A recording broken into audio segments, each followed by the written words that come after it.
what Benjamin Netanyahu said during his interview on 60 Minutes, which came out yesterday.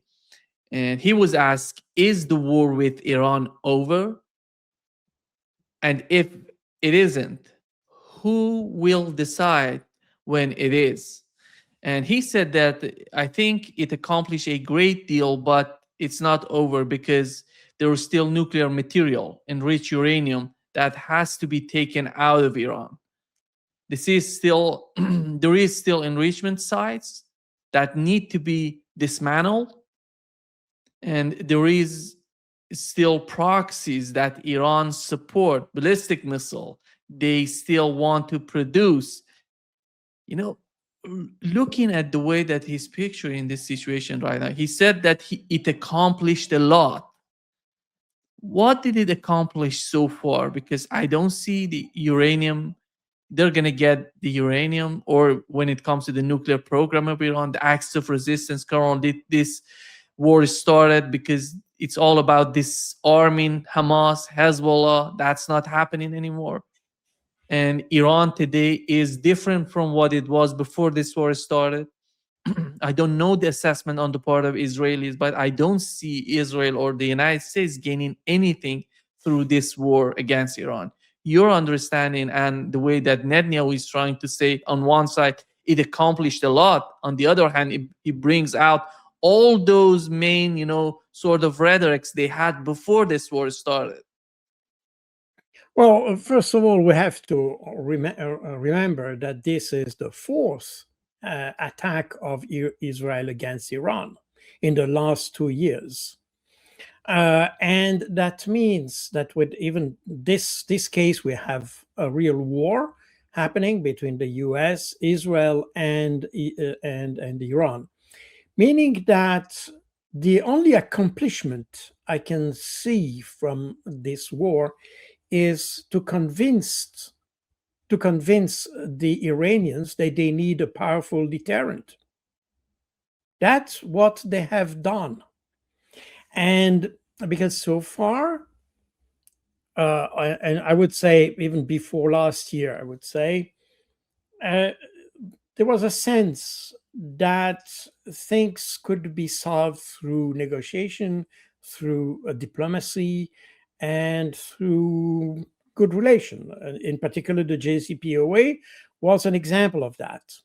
And the JCPOA, in fact, was very successful. It reached its objectives. The fact that Donald Trump went out of the treaty, in fact, made the treaty invalid to some extent. And in the current situation, we have exactly that. Because the Israelis and the Americans failed to follow the path of diplomacy. I remind you that early in January this year, Israel had asked to have a non-aggression pact with Iran, and that was at the request of Israel. And there were negotiations under the auspices of Russia.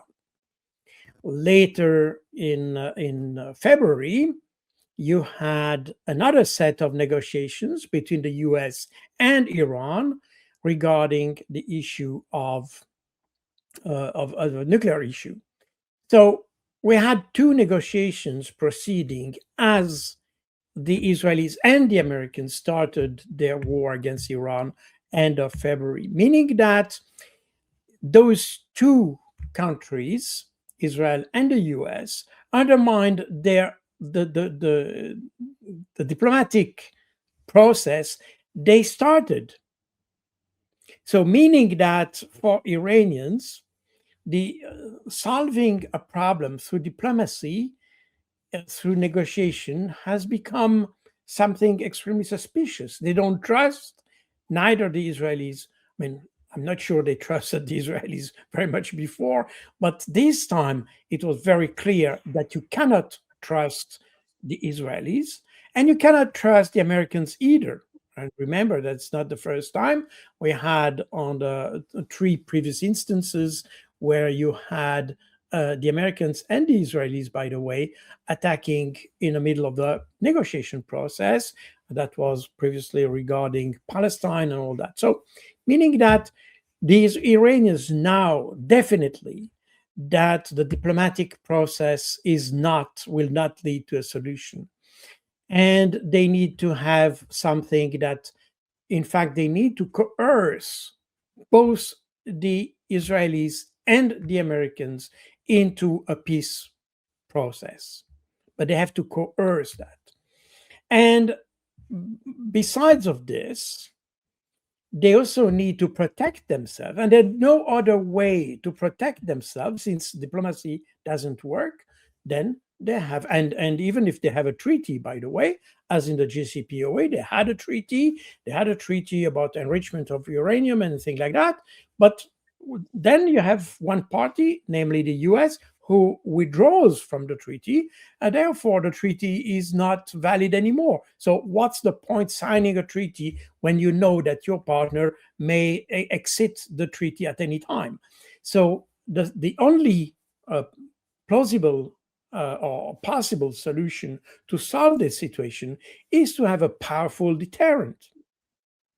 Now, we know that Iran has, since years now, in fact, officially since 2003, has renounced to have nuclear weapons. But of course, since you have this aggressiveness of Israel, permanent, because you have absolutely no threat from Iran against Israel whatsoever. I mean, there is not a single example that we can draw that in the last 40, 50 years when Iran threatened Israel. But the opposite, in fact, has been constant. We had, remember that between 2003, 2006, Israel killed 600, almost, but not exactly, but almost 600 scientists. Well, not only Iranians, but also Iraqis. And you had hundreds of Iranian scientists have been killed, assassinated. So, and this has been documented in documents that were published about 20 years ago or so. So nothing new there, but that shows that the aggressiveness of Israel has been permanent. We have discussed many times the issue of Hezbollah, which exists only because Israel attacks Lebanon. Hezbollah has no claims over Palestine territory whatsoever. Whatsoever. It has only claims on Lebanon territory. And because Israel tried several times to invade Lebanon. That's the reason, the rationale behind the existence of Hezbollah. We have seen also the issue of the Palestinian territory. We know since the decision of the International Court of Justice, I mean, we knew before, but with the International Court of Justice of July 2024, we know that the presence of Israel in those territories, Gaza, East Jerusalem, and the West Bank, regardless where in those territories, this presence is illegal. Military, non-military, there should be no Israelis there. Period. We know. So therefore, since they are there and it's a fact that they are there, it's logical that you have a resistance organization to defend these territories. So we have a constant aggressiveness of Israel all over the Middle East that prompted others to defend. The problem of what Israel is trying to do with Iran is to remove Iran the right to have, it wants to remove Iran the right to defend itself. That is what Israel wants to do. But in fact, the only country in the Middle East that has consistently attacked its neighbors since the late 40s is Israel.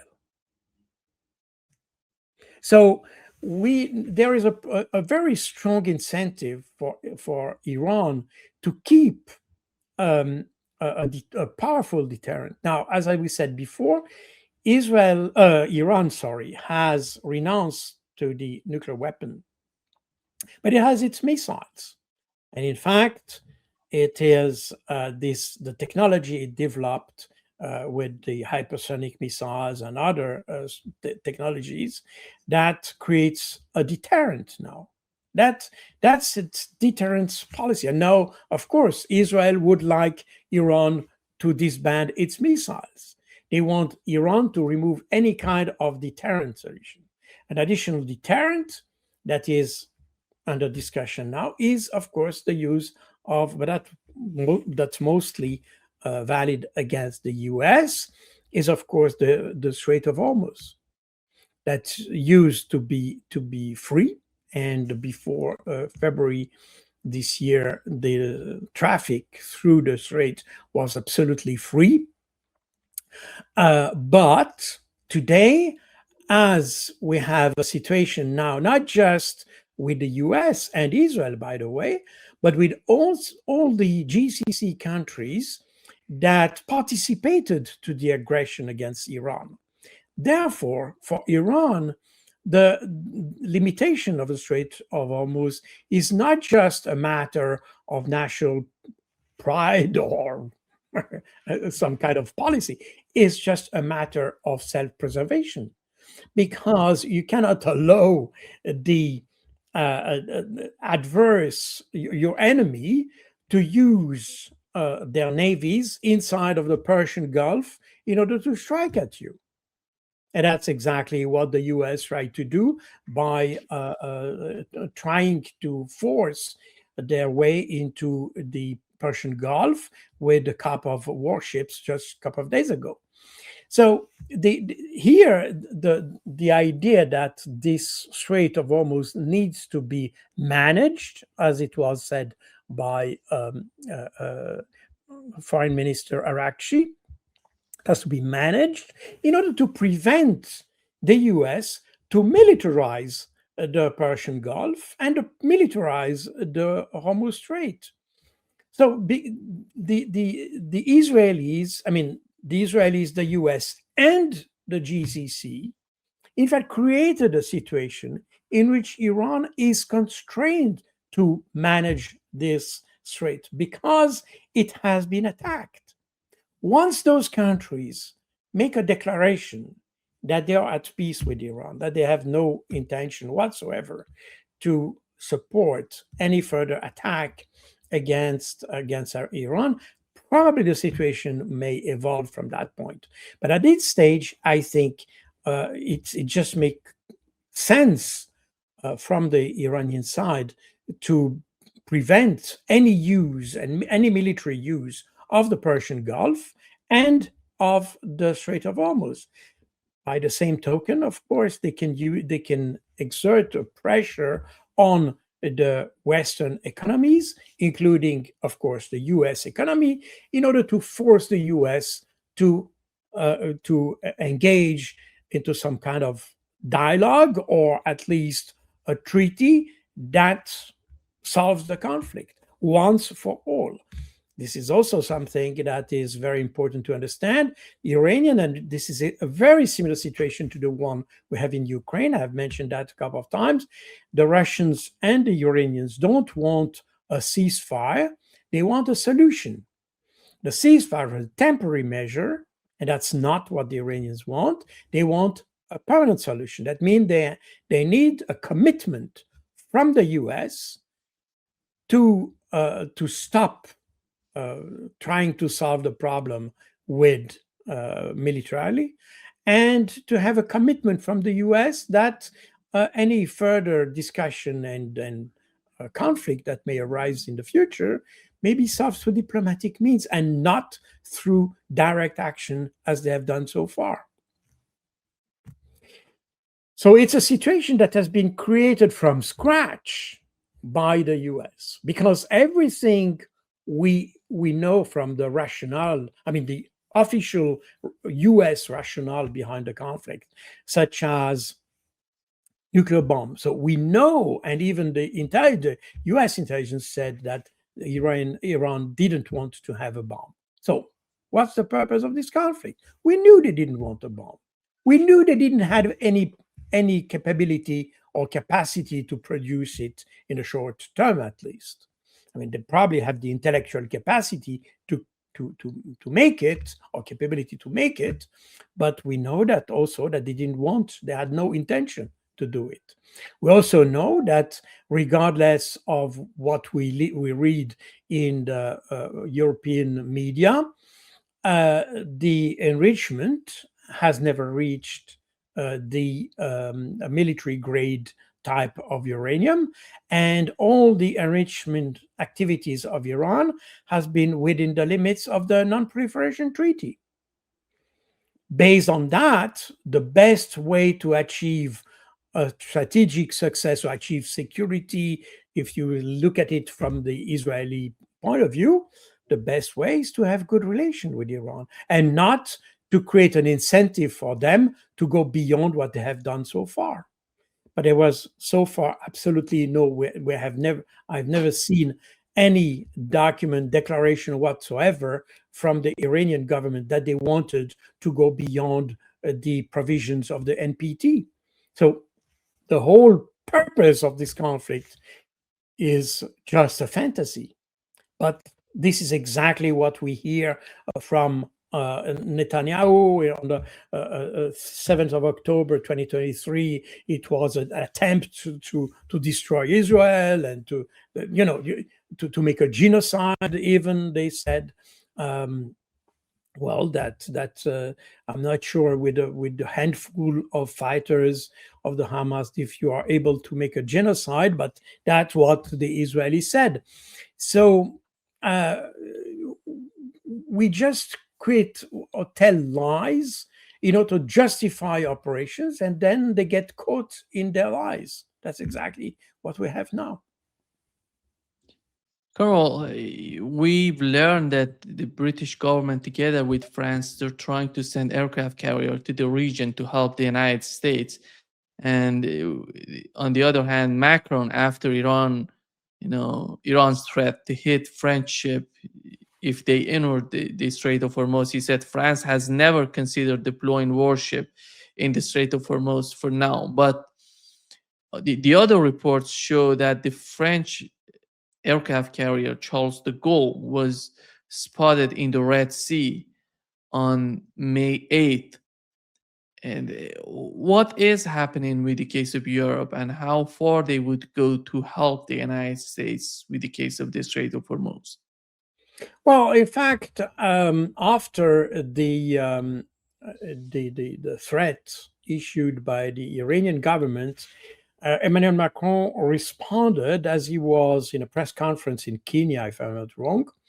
And he said that the idea of moving the aircraft carrier group, because it's not just the aircraft carrier, but it's also all the different support ships that are together.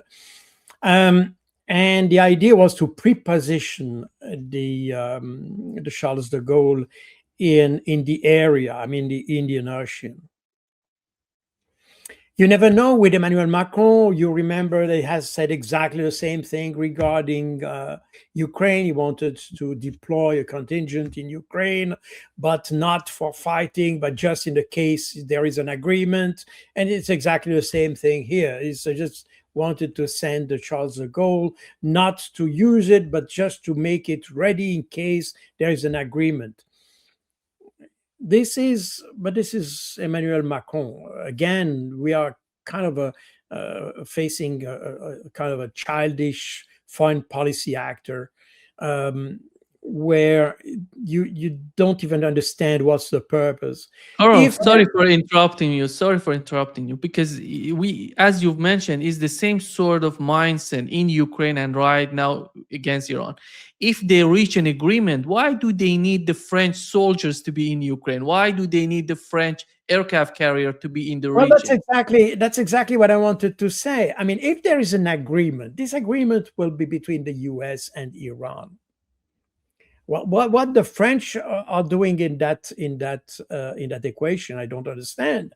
And as we see it at this stage. I mean, today we we had a US proposal, and the Iranians have rejected that proposal. Then the Iranians have sent their own proposal, a kind of a 9 point plan, if I remember well.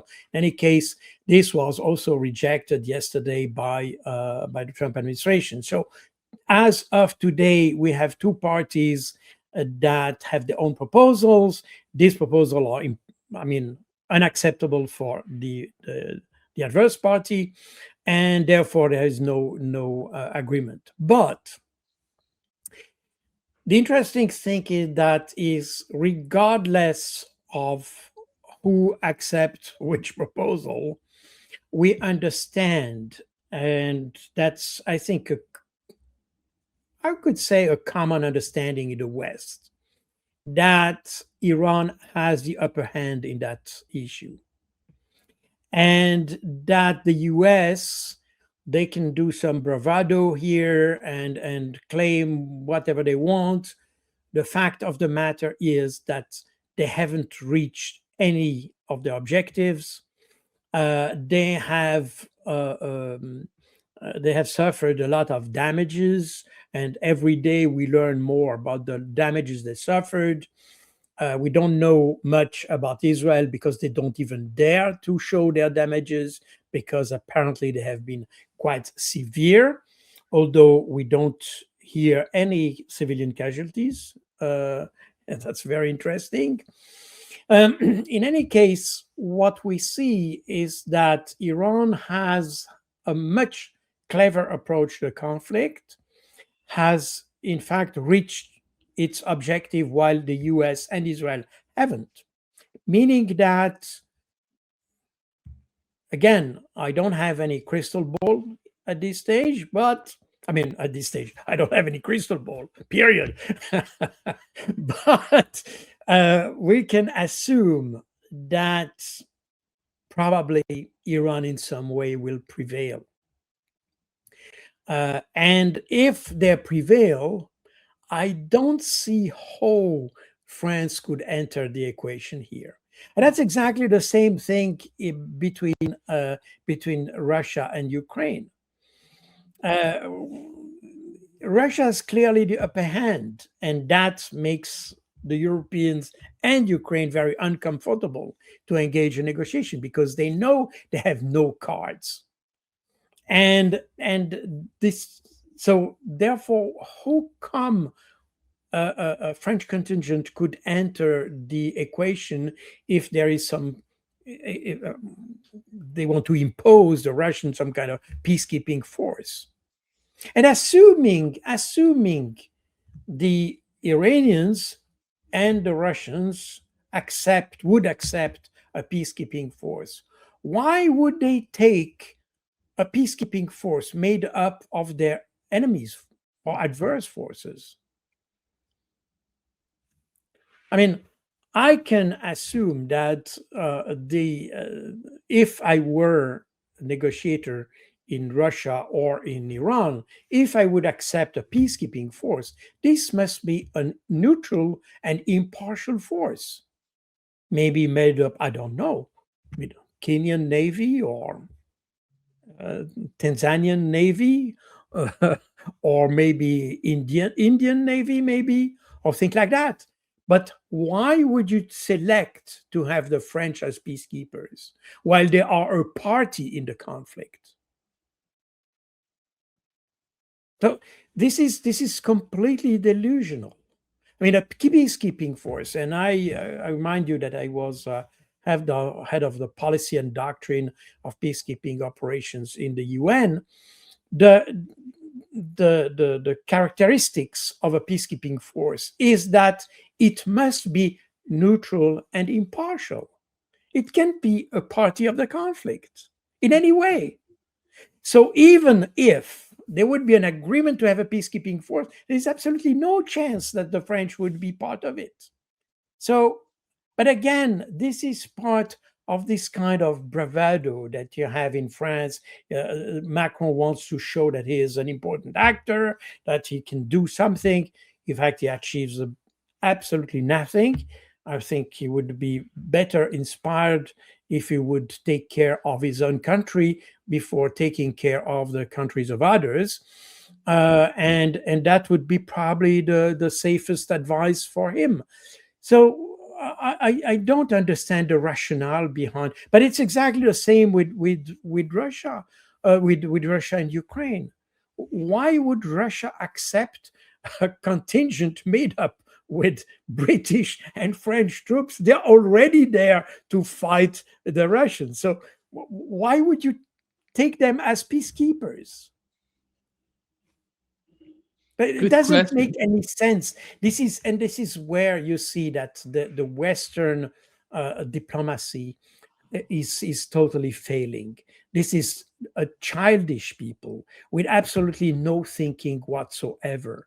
When you hear the foreign ministers of all these countries, you see that those people have absolutely no intellectual depth. They have no historical depth. They have absolutely no strategic depth in their thinking. And that's exactly the problem. They react as teenager at high school. This is just that you did that, so I do that. Yeah, this is the kind of thing you can see on social networks, on TikTok and things like this. You just react like a teenager. But it's diplomacy and peacemaking doesn't work like this.